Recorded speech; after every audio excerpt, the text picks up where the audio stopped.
la gastronomie tunisienne, elle rentre dans un cadre, elle est l'héritière d'un cadre plus large qui est la gastronomie méditerranéenne. Le Brésil a été colonisé par le Portugal, qui est un pays méditerranéen, voilà, de tradition de culinaire méditerranéenne. Alors vous trouvez beaucoup de ressemblances, de similarités entre les deux cuisines. Surtout dans la préparation des plats, même s'ils sont différents, non? Dans la préparation des plats, les ingrédients, ils sont... En Tunisie, on mange du pain, non? Tous les types de pain,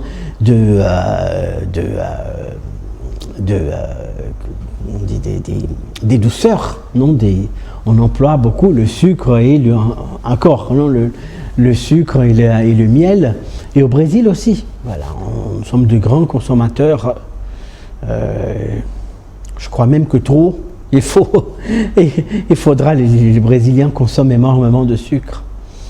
Sucre en poudre, non? Sucre raffiné, et sucre dans les gâteaux, les petits fours, voilà. Ah oui, moi j'aime particulièrement, tous les poissons et les fruits de mer, calamar, poulpe, tout ça, c'est très frais. Et ça, au Brésil, malheureusement, on n'a pas.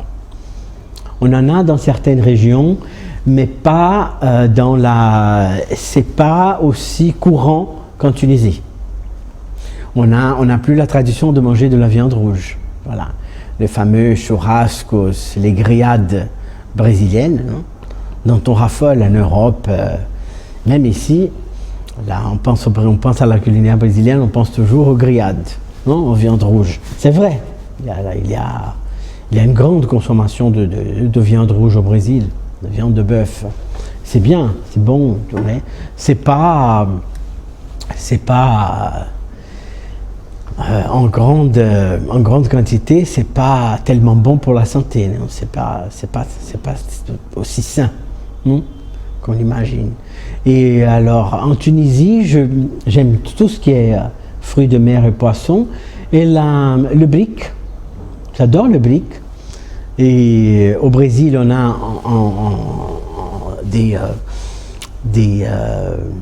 ce genre il ressemble au brick, mais c'est une pâte plus épaisse. On les appelle pastel. Et on en fait farci de viande hachée, farci de fromage, farci de thon, farci de banane. Il y en a des gens même qui en mangent. La banane est un fruit très répandu au Brésil. Alors on en fait des briques farcies à banane, si vous voulez, banane et cannelle. C'est des briques doux, non? Des briques sucrées. Voilà.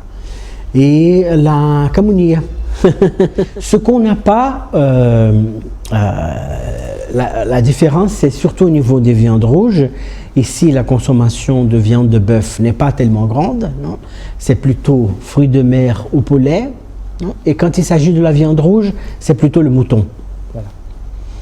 Et le Brésil, c'est dommage aussi parce que les dernières années, c'est-à-dire ma génération, elle a vu une diminution de la variété des viandes qu'on consomme au Brésil. C'est-à-dire qu'il y a eu une augmentation constante de la consommation de viande de bœuf, même une exportation de cette habitude. Et par contre, les autres viandes, la viande de canard par exemple, on en mangeait du canard quand j'étais enfant, quand j'étais petit, aux années 60. Maintenant, très peu. Du canard, du porc aussi, on en mange au Brésil, mais chaque fois moins. Et du mouton. Du mouton, vous en trouvez dans certaines régions brésiliennes, mais c'est pas très courant. Ça n'a pas été incorporé à la diète journalière des Brésiliens, qui suit toujours ce modèle viande de bœuf, riz, haricots et de plus en plus de produits gras. Il y a des campagnes en cours au Brésil pour la réduction de la consommation de la graisse. On a tendance à exagérer.